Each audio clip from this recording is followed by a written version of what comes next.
네, 자, 마감 전까지 한 40여 분 남아 있습니다. 자, 우리 토마토 투자 클럽 전문가들은 시황을 어떻게 보실지 궁금하실 텐데요. 자, 이분들 중에 김동현 전문가가 저희와 함께 마감 전 업앤다운으로 이 시간을 통해서 만나 뵙게 됐습니다. 자, 시황 명쾌하게 정리해 주실 것으로 기대가 되는데요. 김동현의 마감 전 업앤다운, 김동현 전문가입니다. 안녕하십니까? 네, 안녕하세요. 네. 자, 현재 시황이 약간 뭐 시세 흐름 전체 지수로 봐서는 약간 오전장하고 유사하게 그냥 뭐 지지부진한 상황이고요. 자, 종목별로는 어떤 특정 업종만 상당히 좀 강한 분위기라서 전체 뭐 포트의 수익은 좀 나지도 않을 그런 상황일 것 같은데요. 현재 시황 좀 어떻게 보고 계십니까? 네, 일단 뭐 지수 변동성 장세 4월 말부터 들어와 있기 때문에 이 흐름은 계속 유지될 거라고 보여집니다. 예를 들어서 지수 전략과 종목 전략을 구분할 때 요령은 이거죠. 내가 매매하는 종목을 시장이 도와줄 것이냐 아니냐에 대한 판단입니다. 근데 지수가 변동성 구간에 들어와 있다라면은 여러분들께서 매매를 하실 때 내 종목이 약간 뭐 변곡점에 있을 때 시장이 도와주진 않는다라고 판단을 하고 뭐 매매를 하시는 게 바로 종목별 장세이기 때문에 현재 구간은 3, 4월 달 이렇게 연속성을 가지고 움직였던 시장은 이미 일단락이 되었다라고 판단을 하시고 변동성이다. 즉 지수가 내 종목을 도와주진 않는다. 그러므로 내가 가진 종목에 대해서 시세를 집중하면서 시장에 대한 어떤 일말의 기대감 같은 것들을 버리고 개별 대응한다라고 판단하시면 될 것 같습니다. 지금처럼 종목 차별화는 좀 계속해서 진행이 될 겁니다. 시장 변동성이 연속적으로 나오지 않기 때문에 플러스 마이너스 기준으로 시장 변동성이 단기적으로 있기 때문에 연속성이 담보되지 않는다. 그러면 하루 이 종목이 오르고 또 하루 다른 종목이 오르면서 반대급부에서는 떨어지는 종목이 나오게 되는 차별화가 계속된다라고 판단하시면 될 것 같습니다. 네. 자, 상승 종목 수가 현재 600개가 안 됩니다. 양시장 합산해서요. 상장사 전체 중에서 한 30% 정도만 올라가는데요. 자, 통상적으로 이런 종목 슬림화는 어떤 국면에서 출현한다고 보십니까? 일단 지금 같은 경우는 저는 사실 뭐 이렇게 유쾌하게 보고 있는 상황은 아닙니다. 왜냐면은 여러분들도 보고 계시겠지만, 특정, 예를 들어서 10개의 종목이 시장 전체라고 봤을 때, 한 2개의 종목이 움직이는데 그 2개의 종목이 아주 강력하게 움직이고 있습니다.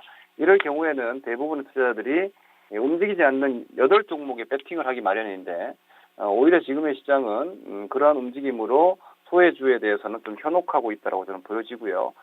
단기적인 트레이딩 내지는 수익률을 지금도 극대화하고자 하신다라면은 여러분들 눈에 보이는 강한 종목을 직접 공략할 수 있는 정도의 배짱과 트레이딩 능력이 되지 않는다라면은 뭐 이런 구간은 체감 수익률이 오히려 크게 나오지 않기 때문에 포지션을 좀 적게 가져가시는 게 하나의 노하우가 될 것 같습니다.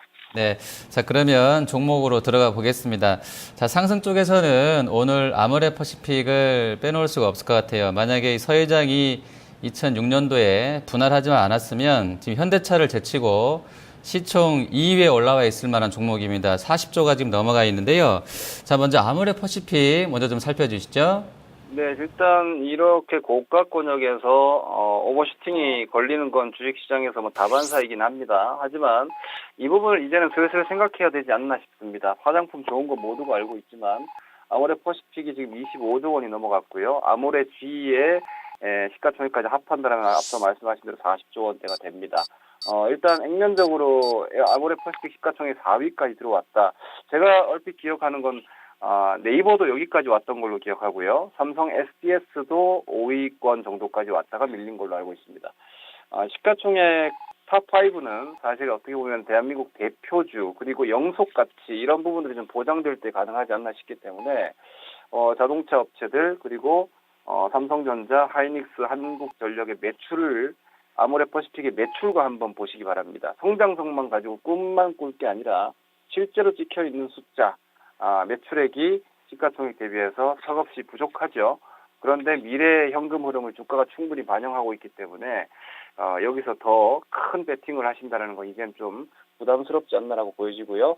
기간 조정이 들어가는 포인트가 언제냐를 포착하시는데 아직은 달리는 말이기 때문에 뭐 이런 종목에 대한 요령은 간단하죠. 종가상 5일선이 이탈되면 이렇게 높은 자리에서 5일선이 이탈이 된다면 이제 쉬로 들어간다라고 판단을 하시고 그때부터는 오히려 매도 관점 대응이 좀 유망해 보이고요. 단기적으로는 5일선 대응 관점으로 여기서 뭐 화장품 시장의 성장, 산업의 성장 같은 것은 무시하시고 기술적 트레이딩 정도로만 당분간은 국한하신 대응이 필요하다 이렇게 보여집니다. 그리고 이제 오스템 임플란트 좀 볼게요. 요 종목이 자, 실적이 사실 제가 판단으로는 한 16%, 17%면 완전 잘 나왔다 뭐 이 정도까지는 아닌 것 같은데요. 어쨌든 뭐 실적 관련해서 모멘텀도 있다고 하고요. 또 중국 소비 컨셉으로 해서 같이 움직임이 있다 보니까 오늘 뭐 메타바이오메드라든지 이런 쪽도 같이 뭐 치과 관련해서는 움직임이 좋습니다. 이 오스템은 좀 어떻게 보고 계세요?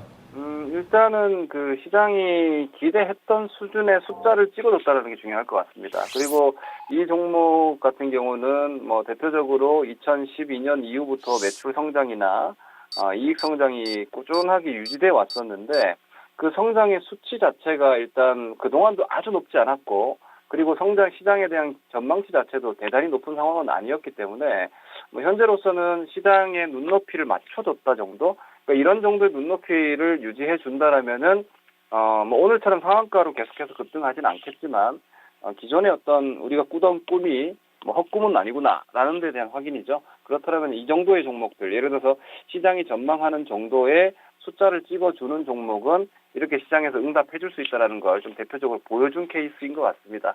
더불어 뭐 기술적으로 보더라도 사상 최고치 수준을 오늘 상한가로 시도한다라면은 2007년도 고점이었던 57,000원에 대한 돌파 내지는 안착 시도까지 전망되기 때문에 뭐 오늘 이후라도 단기적인 조정이 나온다라면 혹은 매수할 수 있는 영역권에서는 기술 대응은 충분히 해볼 수 있을 것 같습니다. 제가 말하는 기술 대응은 실적으로 들어왔기 때문에 한 20선 정도를 보고 가시는 대응은 확인이 되고 있는 종목이기 때문에 가능하다. 이렇게 정리하시면 될 것 같습니다. 네. 자, 그리고 이 하락 쪽 연결해서 볼게요. 지금 대우조선해양이 이제 어닝 쇼크 내게 되면서 상당히 좀 안 좋습니다. 전체 조선주의 하락을 좀 주도하고 있는 상황인데요. 자, 이쪽은 어떤 판단 갖고 계십니까? 이런 것 같습니다. 사실상 뭐 현대중공업도 그렇고 대우조선, 삼성중공업, 현대미포도 실질적으로 찍혀 있는 숫자는 뭐 흑자가 일부 전환됐다 정도이지 만족스러운 수준은 분명히 아닙니다. 그럼에도 불구하고 작년도 연말과 올해 연초에 대부분의 종목들이 일단 밸류에이션 바닥은 찍었다라는 게 거의 중론이고요. 그 이후에 뭐 심각하게 저점을 무너뜨리는 섹터는 나오지 않고 있습니다. 그런 상태에서 지금 대우조선이 적자로 인해서 주가가 지금 약간 빠지고 있는데 아직까지 저점이 무너지지 않았죠. 저는 이 저점이 한번 무너지는 모습을 보고 싶습니다. 뭐 가지고 계신 분들께는 죄송하지만 더 무너진다는 것이 아니라 매매 접근이 아니라 나쁜 악재를 발표했는데 저점이 다시 한번 이탈됐을 때 그 저점을 지켜낸다라면 작년도와 올해 초에 봤던 대형사들의 혹은 산업재 섹터들의 밸류에이션 바닥은 좀 더 명확해지기 때문에 지금 떨어지고 있는 건설주라든지 뭐 이렇게 작년도 내지는 올해 저점에 오히려 좀 이번 상반기 시세를 마무리하고 가격 조정이 나오는 종목은 중기 관점으로 봤을 때는 저점 매수에 좋은 기회가 될 수 있기 때문에 대우조선이나 삼성중공업의 현주가의 하락은 이 종목에 대한 직접적인 매핑보다는 현재 밸류형 종목들이 이번 흔들림에서도 작년 저점을 지켜주느냐에 대한 확인이다. 이렇게 판단하시면 될 것 같습니다. 네. 자, 그리고 아가방 보겠습니다. 랑시가 가져가고 나서 일단 흑자까지 좀 기대해봤던 분들도 있었을 것 같은데 적자폭을 줄이긴 했습니다만 1분기 실적이 여전히 영업 적자로 나왔습니다. 지금 실망감 반영되고 있는 국면인 것 같은데요. 자, 아가방 같은 경우는 좀 어떤 대응이 낫겠습니까? 네, 제가 지금 서두 우리 시황도 말씀을 하셨지만 시장을 믿고 갈 수 있는 상황이 이제 아니라는 거죠. 그렇게 되면 종목을 믿고 갈 수 있느냐에 이제 신뢰도 검증 구간에 들어와 있습니다. 대표적으로 오스템 임플란트와 비교해서 보셔도 될 것 같은데 같은 상승했던 종목이고 추세가 좀 부스팅이 되고 기대감을 시장에서 가졌던 종목인데 한 종목은 실적이 좋으면서 상한가, 한 종목은 꿈꿨던 만큼 아직까지 성과가 보여주지 않는다는 현실을 본 거죠.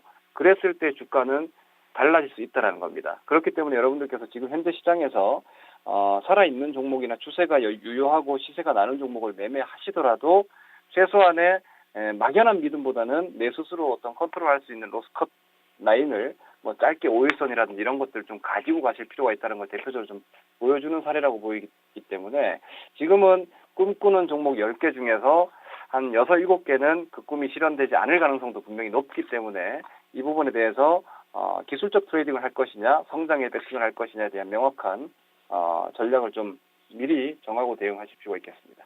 네, 알겠습니다. 오늘 말씀 잘 들었습니다. 네, 고맙습니다. 네, 김동현 전문가의 마감 전 업앤다운이었습니다.